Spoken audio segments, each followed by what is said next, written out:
Hi guys, good morning. Ayan, pasensya na po sa boses ko kasi hindi pa po tayo magaling ng husto o hindi pa tayo totally magaling. Akala ko okay na po ako. Ayan, nagluto-luto po ako kahapon ng pagkain namin. Kaso eto, mukhang nanghina na naman po ako. Ayan, kasi umakyat po ako dito sa garden po. Kasi magpapaaraw po ako. Ayan, kasi ilang araw na po akong hindi nasisikatan ng araw. May kailangan magpaaraw tayo. So, madali lang naman ako dito guys, hindi ako magtatagal. So, habang andito ako, syempre, hindi natin maiwasang sumilip dun sa ating mga halaman. So, nakita ko po si Medusa Head. Naku, napakadami na pong yellowish na mga dahon. And kasi nakahang yung ating Medusa Head. So, pagtingala ko, ay naku, bakit ganun na si Medusa Head? Ang dami ng yellowish na dahon. Kaya sabi ko, i-share ko din po sa inyo guys para makita din niyo yung ating Medusa Head. O update na rin po. Hindi ako makagawa pa ng vlog. Kasi ayan o, nanghihina pa ako. Akala ko okay na po ako talaga. Tapos, yun, yung medyo may sipon pa po ako.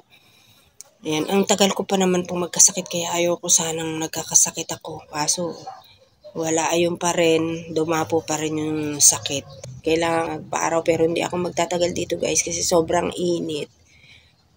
Kailangan ko lang yung sikat ng araw sa umaga. Tapos, share ko na rin po sa inyo si Medusa Head kasi madalang ko kasi itong makita sa mga nagko-collect ng mga cactus.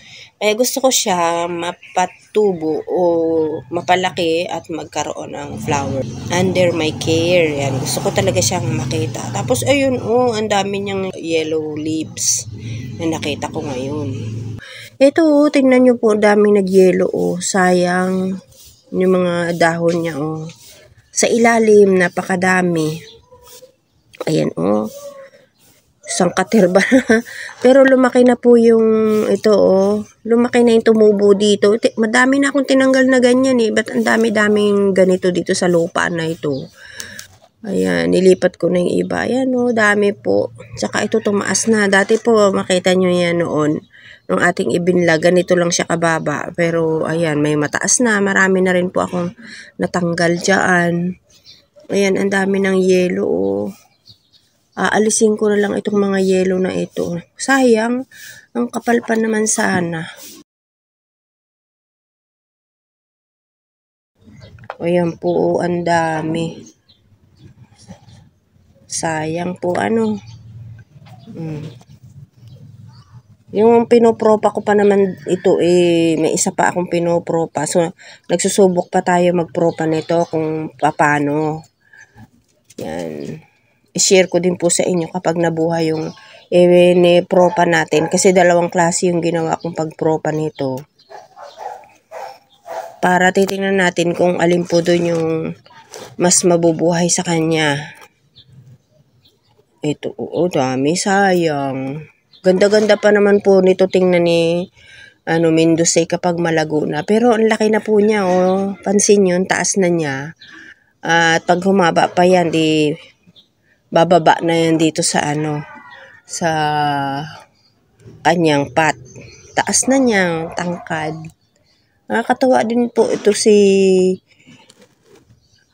Medusa Head pala. Ano ba yung sinabi ko kanina, Medusa? Medusa Head. Ayan.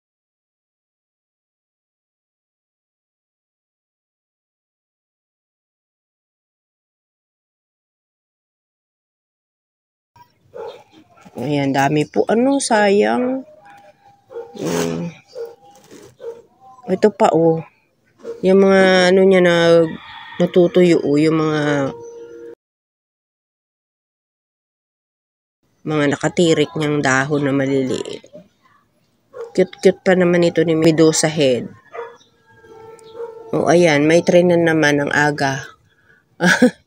Ayan, dami pong kulay yellow sa ilalim.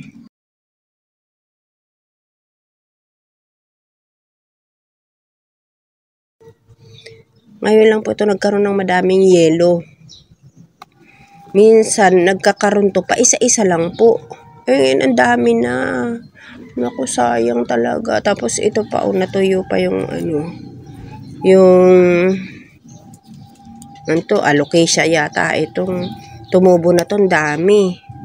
So, ayan, ang dami rin po nating natanggal, yung ating update sa hindi pa tayo makagawa ng vlog, guys. Kasi, ayan, baka yan, akala ko okay na ako. Nagluto-luto na ako.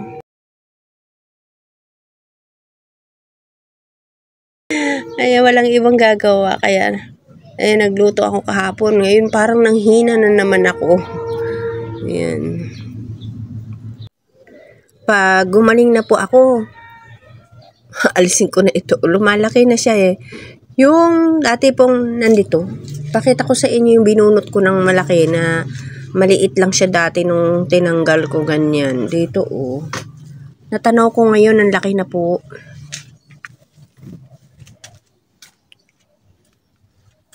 Ito po, tingnan po ninyo, malaki na siya Ayan mataas na. At may mga bagong dahon na din laki na. Ewan ko ba, napakadami nitong tumubo sa ko. Doon sa aking pinagtaniman ng Medusa head. Uy, kumain ka na, baby. Sana wag nang mabawasan itong Medusa head natin, Kasi gusto ko siya lumaki at saka gusto ko rin makita yung pamumulaklak nito. Na magkaroon siya ng flower sa akin. Sa pangangalaga ko, gusto ko talaga magkaroon ng bulaklak siya. Kasi madalang ko tong makita sa mga nagko-collect ng cactus. Gusto ko magkaroon ng flowers ito. Gusto ko makita ng personal na meron siyang bulaklak. Pero alam nyo po, umano na siya yung nag-matured na yung mga nasa ilalim niya, Tingnan po ninyo. Ayan, lalaki na po ng niya, katawan, di ba po? Ayan, wala siyang ganyan dati. Ayan, ang laki na. Tsaka ito, lumaki na rin siya,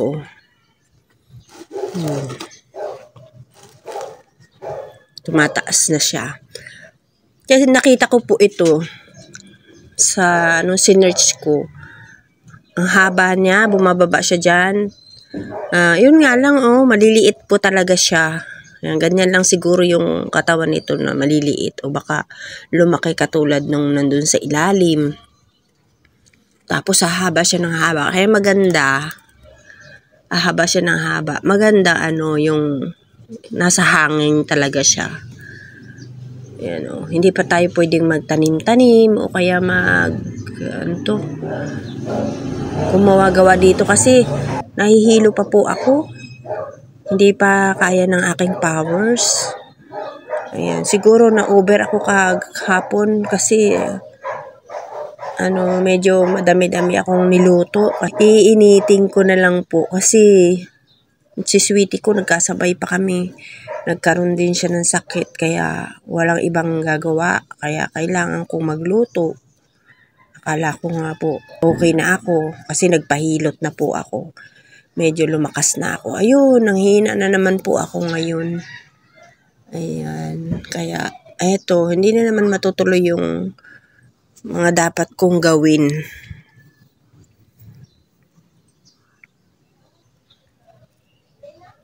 Dami, sayang.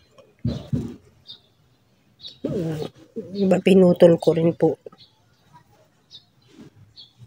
Ating cute pa naman ito. Ilang araw na po akong hindi lumalabas ng bahay. Hindi ko na rin po nakikita yung ating garden. Marami pa namang okay sa kanila. Ito nga lang po si Medusa head ang hindi okay kasi nabawasan siya. Tapos yung as usual yung atin pong rose cactus. Ayun, natanaw ko. Napakadami na naman pong bulaklak. Di po talaga siya nawawala ng flowers. Ang sipag niyang magkaroon ng bulaklak. Kaya yung ano po, yung tinatanaw-tanaw ko lang siya. Natutuwa na rin po ako pag yung nakikita kong gano'n na namumulaklak yung ating ibang cactus. Kung wala yung iba, so meron namang ibang namumulaklak. Kaya meron pa rin po tayong flowers dito sa ating garden. Pero yung tinatawag po sa aming kalachuchi, yun talaga hindi siya nawawala ng bulaklak. Para nasanay na yung mata ko na meron po siyang bulaklak. Pero ang unti lang ng dahon niya, pero kung mamulaklak naman po, super dami. Hindi pa ako makapag-check guys ng mga iba nating mga plants. Kasi iniisa-isa kong tingnan yan eh. Makalalo akong hindi gumaling kapag ako dito sa garden. Kaya dito upo lang po ako. Uupo lang tayo dito sa garden. At pinakita ko muna sa inyo si Mendoza Head. Mamaya pupunta ako doon. Magpainit ako. Ayan. Kasi nagrereklamo po yung aking CP. Kapag nandun ako sa initan, tapos nagsiselfone ako o nagbibideo, masyado siyang tumataas ang temperature. Pasilip ko po sa inyo guys yung ating rose cactus.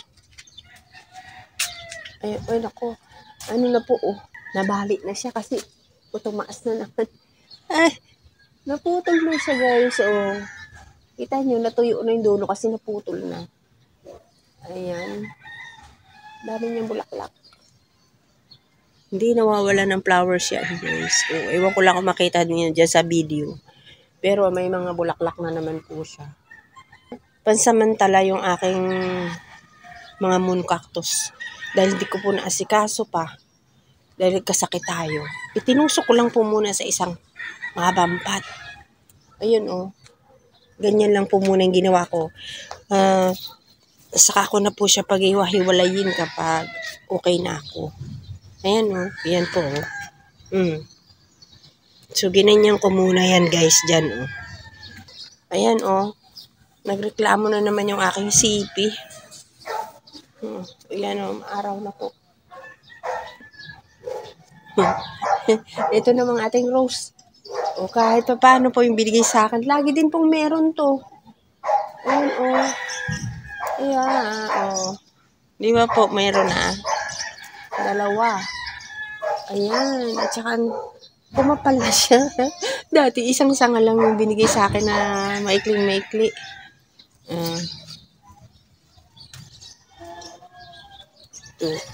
Hindi naman po ako magtatagal dito sa garden guys. Bababa din po ako kaagad.